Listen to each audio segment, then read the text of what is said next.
बिस्मिल्लाहिर्रहमानिर्रहीम। अस्सलाम वालेकुम डियर स्टूडेंट। आज की इस वीडियो में हम 7th क्लास की मैथ एक्सरसाइज 7.2 का क्वेश्चन नंबर 6 से स्टार्ट करेंगे। तो क्वेश्चन 6 है हमारे पास, a refrigerator is sold inclusive of 17% GST for RS 35,375 rupees. Find the actual cost of the refrigerator. देखें, पहले सवालों में हमारे पास क्या था कि जो एक्चुअल कॉस्ट मींस जो उसकी कॉस्ट प्राइस है, जितने का वो ख़रीदा गया था। सबसे पहले जैसे एक शॉपकीपर जो होता है वो भी कोई चीज़ परचेज़ करता है, ठीक है।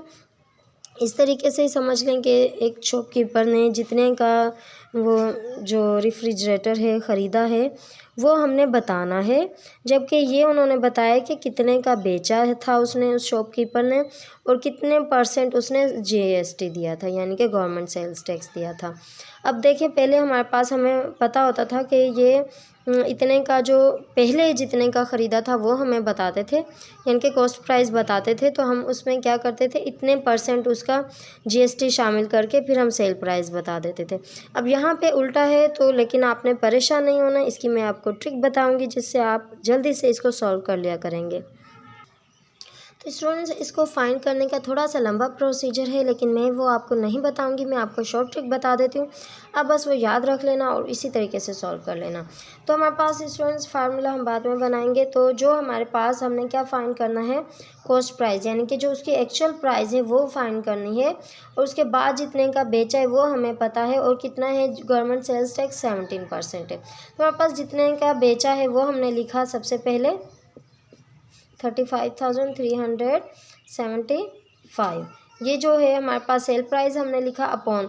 अब देखें, जितने % होगा हमारे पास, हमने क्या कर देना है, 1 पॉइंट लगा देना है उसके साथ और उसको सॉल्व कर लेना है। तो यहाँ तक पहुँचने के लिए थोड़ा लंबा प्रोसीजर है, लेकिन आप बस क्या करना, इसको याद रख लेना।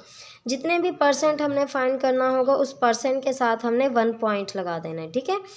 अब हमने क्या करना है, हमने अपनी वैल्यू को लिखा, ठीक है। अब देखिए, पॉइंट है, पॉइंट के साथ अगर आपको हल करने में मुश्किल होती है तो हम अगर पॉइंट को रिमूव कर दें, इसको हल करना मैं आपको सिखा रही हूँ, कैलकुलेशन करना। तो हमारे पास हमने पॉइंट को रिमूव कर दिया तो डिनोमिनेटर में हमारे पास 100 आ गया। तो अब हमने क्या करना है, अगेन हमने अपनी वैल्यू को लिखा, ठीक है। अब यहाँ पे देखिए, हमारे पास जो यहाँ पे वैल्यू है, इसको अगर हम यहाँ पे लेके जाएं तो क्या होगा, यहाँ पे अगर हम इसको जो डिवाइड की सूरत में है इसको मल्टीप्लाई में तब्दील करेंगे तो हमारे पास जो होगी ये वैल्यू उलट जाएगी, यानी कि जो नीचे 100 था ये ऊपर चला जाएगा, और जो ऊपर 117 था ये नीचे आ जाएगा, ठीक है। तो इस तरीके से हो गया। अब हम इसको सॉल्व करें तो हमारे पास इस वैल्यू को इस 100 से मल्टीप्लाई करेंगे, फिर हम डिवाइड कर देंगे 117 से। तो हमने लिखा ये, इसको जब मल्टीप्लाई किया तो 208 कर देंगे अपॉन 117। अब इसको आप जैसे हम डिवाइड करते हैं इस तरीके से आप करके चेक कर लेना, ठीक है। तो जब आप इस तरीके से इसको डिवाइड कर लेंगे तो हमारे पास हमारा सेम वही आंसर आएगा जो हमारे पास बुक में मौजूद है। हमारे पास बुक में क्या आंसर है, ये क्या है हमारे पास, ये हमारे पास कॉस्ट प्राइस है। क्या है, कॉस्ट प्राइस जो हमने फाइंड करना था, या फिर उसकी एक्चुअल प्राइस जो कि उसकी पहले थी, टैक्स शामिल करने से पहले उसकी जो प्राइस थी वो फाइंड होती है इस तरीके से। बस आप जितने भी % है आपने उसके साथ 1 पॉइंट लगा देना है, और पॉइंट के साथ वैल्यू हो उसको हल करने के लिए हमने इस पॉइंट को जब रिमूव करना है तो हमने डिनोमिनेटर में 100 लगा देना है, और जब इसको सॉल्व करेंगे तो जब ये 100 है तो इसको हम मल्टीप्लाई में तब्दील कर देंगे तो 100 ऊपर आ जाएगा, 117 नीचे आ जाएगा। अब इसका इस तरीके से हल किया तो हमारे पास सेम हमारा बुक वाला आंसर है। इसी तरीके से बाकी भी सवाल हैं, हम वो भी हल करते हैं। तो स्टूडेंट्स, क्वेश्चन नंबर 7 है हमारे पास, a person purchased a dishwasher for IS 61,000 inclusive 17% GST. Find the cost of dishwasher including GST. Also find the amount of GST. तो एक पर्सन ने जो ख़रीदा है डिश वाशर कितने का, 61,000 का, जबकि उसका रेट कितना है, 17% है। अब हमने क्या करना है कि अगर रेट 17% है तो हमारे पास उसका गवर्नमेंट सेल्स टैक्स कितना होगा, और गवर्नमेंट सेल्स टैक्स शामिल करने से पहले इसकी कितनी कीमत थी, ठीक है। तो हमारे पास डेटा हमने बना लिया, जो उसकी कॉस्ट प्राइस है जितने का उसने ख़रीदा है 61,000 का है, और रेट कितना है 17% है। हमने गवर्नमेंट सेल्स टैक्स फाइंड करना है, और जो इसकी एक्चुअल कॉस्ट प्राइस थी यानी कि टैक्स शामिल करने से पहले की जो कॉस्ट प्राइस थी वो फाइंड करनी है।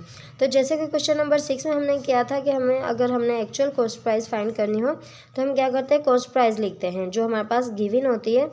हमने ये लिखा, बस आपने ये करना है, समझना है कि कौन सी, यानी कि अगर हमारे पास क्वेश्चन में कौन सी हमारे पास कॉस्ट प्राइस है और कौन सी एक्चुअल कॉस्ट प्राइस है, कि हमने फाइंड क्या करना है, फिर आपको सही से आप हल कर पाएंगे।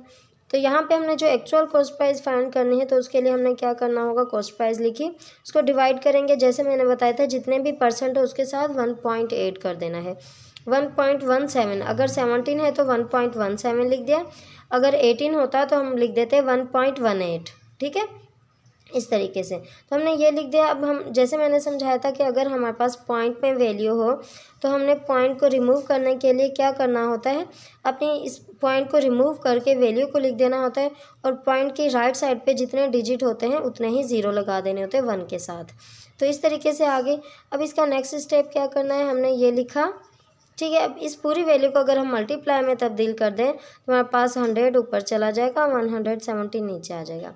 अब इसी तरीके से इस पूरी वैल्यू को इस 100 से मल्टीप्लाई करेंगे तो हमारे पास ये आ जाएगा, 3 ज़ीरो थे, मज़ीद 2 ज़ीरो का इजाफा हो जाएगा, और डिवाइडेड बाय 117। तो जब हम इस वैल्यू के साथ इसको डिवाइड करेंगे तो क्या आंसर आएगा, हमारे पास आंसर आया है 52,136.7। तो पॉइंट के बाद अगर जो बड़ी वैल्यू हो, 5 से बड़ी हो, तो हम उसको रिमूव करके ये जो आखिरी डिजिट होता है इसमें क्या कर देते हैं, +1 कर देते हैं। तो जब हमने इस तरीके से किया तो ये 6 किस में तब्दील हो गया, 7 में तब्दील हो गया। ये आ गया आंसर हमारे पास। ये क्या हमारे पास, एक्चुअल कॉस्ट प्राइस, ठीक है। तो ये आ गया हमारे पास। अब हमने क्या करना है, हमने गवर्नमेंट सेल्स टैक्स भी फाइंड करना है। तो उसके लिए हमें क्या करना होगा, हम क्या करते थे, गवर्नमेंट सेल्स टैक्स फाइंड करने के लिए क्या करते थे, जो हमारे पास कॉस्ट प्राइस होती थी, यानी कि जो एक्चुअल कॉस्ट प्राइस है इसका हम क्या करते थे, 17% फाइंड करते थे। अब ये हमने फाइंड कर ली है, इसका हमने 17% फाइंड करना है, क्योंकि पहले हमारे पास क्वेश्चन में ये गिवन होती थी, अब ये क्वेश्चन में गिवन नहीं थी, हमने फाइंड की है। अब इसी का हमने कॉस्ट प्राइस GST फाइंड करना है, ठीक है। तो हमने क्या करना है, 17% ऑफ जो कॉस्ट प्राइस है क्या है, 52,137, ठीक है। तो हमने क्या करना है, 17 लिखा, परसेंट की जगह पे अपॉन लिखा, ऑफ की जगह पे मल्टीप्लाई लिखा, और जो वैल्यू थी हमारे पास एक्चुअल कॉस्ट प्राइस की ये लिख दी। तो हम 17 को इस वैल्यू से जब मल्टीप्लाई करेंगे तो हमारे पास क्या जवाब आएगा, हमारे पास आएगा 886329। अब हमारे पास ये जवाब आया इस 17 को इस वैल्यू से मल्टीप्लाई करने के बाद, लेकिन हमारे पास क्या बच गया, अपॉन 100 बच गया। तो जब हम इससे डिवाइड करेंगे, देखें जब भी हम 100 से डिवाइड करते तो हमारा आंसर सेम आता है, लेकिन लास्ट के 2 डिजिट के बाद हम पॉइंट लगा देंगे। जैसे कि हमारे पास हमने 8863 लिखा, यानी कि लास्ट के 2 डिजिट को हटा देंगे, बाकी की जो वैल्यू होगी ये हमारा आंसर होगा, ठीक है। अब यहाँ पे देखिए हमारे पास अगर 100 के साथ जब हमने डिवाइड किया तो ये आ गया हमारे पास 0.29। अब पॉइंट के साथ जैसे मैंने आपको समझाया था कि अगर पॉइंट के बाद देखें, ये हमारे पास 2 के बाद 9 है, 9 को अगर हमने राउंड ऑफ किया तो 9 5 से बड़ा है, तो हमने इसमें 2 में प्लस कर दिया 1, हमारे पास आ गया जवाब 8863.3। तो अब देखिए ये 3 जो है, ये लास्ट वाला 3 हमारे पास 5 से छोटा है, इसको हम राउंड ऑफ कर देंगे, लेकिन इसमें 1 प्लस नहीं होगा, क्यों, क्योंकि ये 5 से छोटा है। तो फाइनली हमारे पास जो हमारे पास आंसर आया है ये आया है, ये क्या है हमारे पास, गवर्नमेंट सेल्स टैक्स है, ठीक है। ये हमारे पास गवर्नमेंट सेल्स टैक्स है, और ये हमारे पास क्या है, एक्चुअल उसकी कॉस्ट प्राइस है। तो ये दोनों आंसर हमारे पास बुक में मौजूद है, सेम टू सेम यही आंसर है हमारे पास। तो आगे बढ़ते हैं, क्वेश्चन नंबर 8 को सॉल्व करते हैं। तो स्टूडेंट्स क्वेश्चन नंबर 8 है हमारे पास, miss Aaliya paid 2720 rupees as GST, यानी कि मिस आलिया ने 2720 रुपीज़ GST यानी कि गवर्नमेंट सेल्स टैक्स के तौर पर उसने पेड किए हैं, जबकि उसका रेट कितना है, 17% है। और अब यहाँ पे हमने क्या बताना है कि हमने उसकी कॉस्ट प्राइस बतानी है, ठीक है।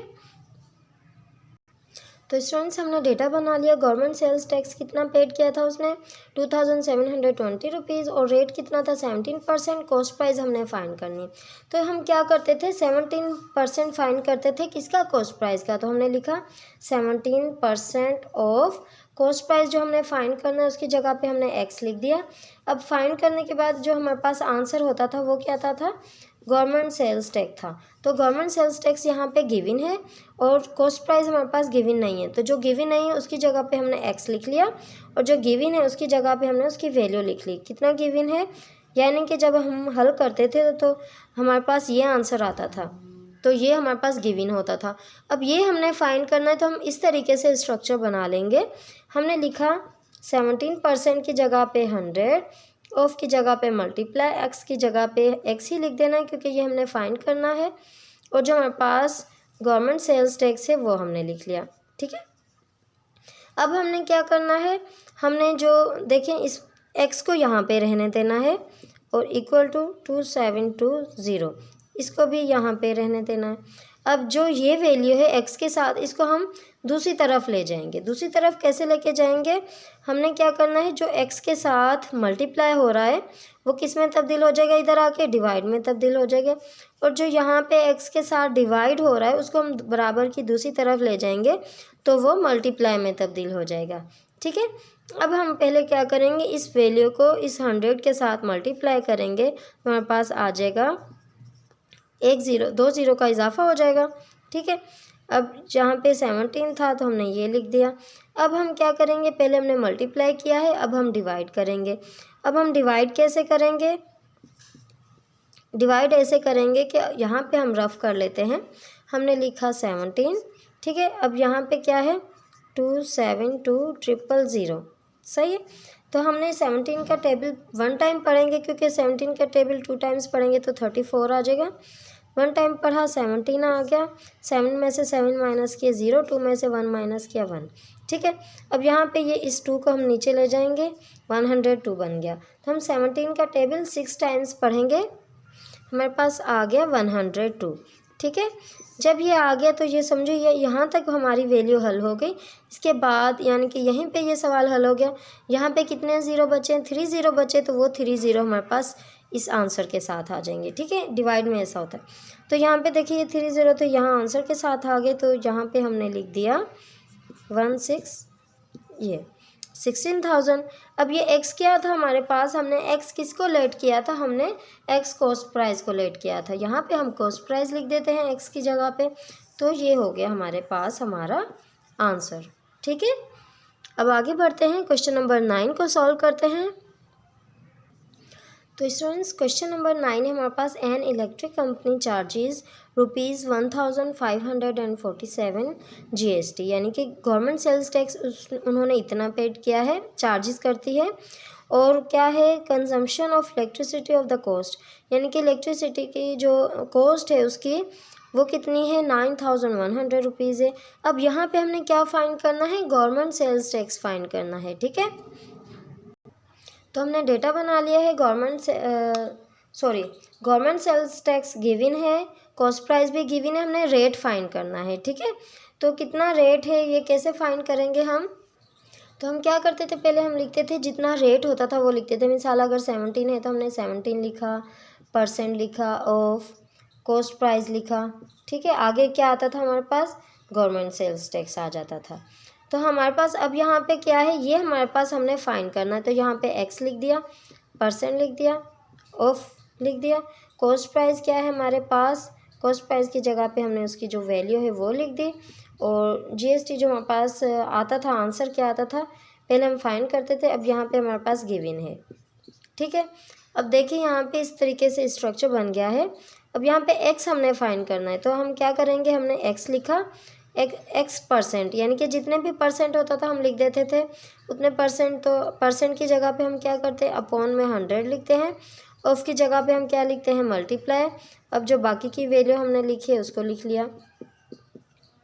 ठीक है, अब जो हमने फाइंड करना है ये यहीं पे रहेगा, बाकी की वैल्यू सारी बराबर के दूसरी तरफ ले जाएंगे। तो यहाँ पे एक्स रहने देंगे, बाकी की वैल्यू को हम एक एक करके दूसरी तरफ शिफ्ट कर देंगे।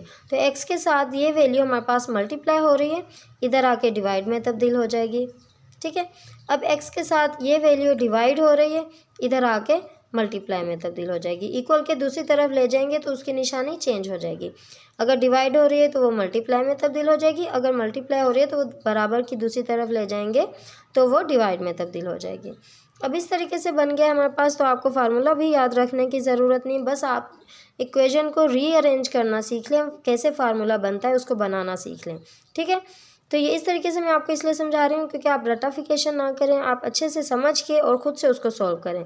बस आपको ये जानना है कि सवाल को पढ़ना है और अच्छे से समझना है, जवाब खुद को खुद हल हो जाएगा। अब देखिए हमारे पास हमने इस वैल्यू को 100 से मल्टीप्लाई किया तो हमारे पास 20 का इजाफा हो गया, अब ये आ गया। ठीक है, अब देखिए हमारे पास हम कैंसिल आउट कर देते हैं अगर ऊपर और नीचे सेम ज़ीरो होते हैं। ऊपर भी 2 ज़ीरो, नीचे भी 2 ज़ीरो, ये कैंसिल आउट हो गए। अब जो रिमेनिंग वैल्यू है हमने वो लिखी और उसको डिवाइड कर दिया। तो जब हमने इससे डिवाइड किया तो हमारे पास क्या आ गया, हमारे पास आ गया 17। इस पूरी एक्सरसाइज में 17 17 17 ही दिया गया है बार बार। यहाँ पे क्या है, हमने क्या फाइंड किया था, जो क्वेश्चन में था क्या था, रेट था। तो हम यहाँ पे x की जगह पे रेट लिख देंगे और ये क्या हो गया हमारे पास, हमारा आंसर हो गया। ठीक है जी, तो आगे बढ़ते हैं और क्वेश्चन नंबर 10 को सॉल्व करते हैं। तो स्टूडेंट्स क्वेश्चन नंबर 10 है हमारे पास, the cost of a shirt including tax is 2560 rupees. तो कॉस्ट मीन्स कॉस्ट प्राइस कितनी है, इतनी है, और जबकि उसकी क्या है जीएसटी अमाउंट यानी कि गवर्नमेंट सेल्स टैक्स की अमाउंट क्या है 436। अगेन हमने क्या फाइंड करना है, रेट फाइंड करना है। क्वेश्चन 9 में भी रेट फाइंड किया था, अब यहाँ पे भी रेट फाइंड करना है कि कितने % है। ठीक है, तो स्टूडेंट्स अगेन हमने सेम प्रोसीजर अप्लाई करना है। तो हम रेट जब गिवन होता तो हम क्या करते थे, 17% लिखते थे। तो हमने लिखा रेट की जगह पे x लिखा, % लिखा एंड ऑफ कॉस्ट प्राइस लिखते थे। तो हमारे पास कॉस्ट प्राइस क्या थी, ये थी। ठीक है, अब जो आंसर आता था वो क्या था, गवर्नमेंट सेल्स टैक्स था, ये यहाँ पे लिख देते थे। ठीक है, अब इसी तरीके से जो हमने फाइंड करना है वहाँ पे x लिख दिया। अब x% मीन्स हमने x लिखा अपॉन 100 लिखा, % होता है तो वो क्या करते हैं, हम अपॉन 100 लिख देते हैं, ऑफ की जगह पे हम मल्टीप्लाई कर देते हैं, बाकी की वैल्यू को ऐसे लिख लेंगे। ठीक है, अब हमने क्या करना है, x को यहीं पे रहने देना है, बाकी की वैल्यू को दूसरी तरफ ले जाना है। ठीक है, तो जो x के साथ मल्टीप्लाई हो रहा है वो यहाँ आके डिवाइड हो जाएगा, और जो x के साथ डिवाइड हो रहा है वो यहाँ आके मल्टीप्लाई हो जाएगा। तो जब हमने इसको 436 को 100 से मल्टीप्लाई किया तो हमारे पास ये जवाब आया। फिर हमने इसको ये वैल्यू लिख देनी है। ठीक है, अब हमने कैंसिल आउट कर देना है 1 0 और ये 1 0 आपस में कैंसिल आउट हो गए। अब जो रिमेनिंग वैल्यू है हमने ये लिख देना है और ये लिख देना है। ठीक है, अब ये लिख दिया तो हमने क्या करना है, इसको डिवाइड करना है। इस तरीके से आप खुद से डिवाइड करें। ठीक है, जब हमने इस तरीके से डिवाइड करके देखना है तो हमारे पास क्या आएगा आंसर, स्टूडेंट्स आप समझ गए होंगे क्या आएगा, हमारे पास आंसर 17% आएगा। ठीक है जी, बुक में भी यही है, आप इसको हल करके चेक कर लेना। और ये क्या है, हमने क्या फाइंड किया था, यहाँ पे तो हमने x लिखा था, लेकिन जो क्वेश्चन में क्या गिवन था हमारे पास, क्या हमने फाइंड करना है रेट। तो जो फाइंड करना है हम वहाँ वो आंसर के साथ लिख देंगे। ठीक है जी, ये हमारा आंसर है। और 10 क्वेश्चन यानी कि हमारे सॉल्व हो चुके हैं। 5 क्वेश्चन प्रीवियस वीडियो में अपलोड किए थे एंड 5 क्वेश्चन इस वीडियो में। तो ये होगी हमारी 7.2 एक्सरसाइज कंप्लीट। बाकी की एक्सरसाइज इंशाल्लाह ताला हम नेक्स्ट वीडियो में अपलोड करेंगे। फिर मिलेंगे अगली वीडियो में। अपना बहुत सारा ख्याल रखना, खुश रहना, अल्लाह हाफिज़।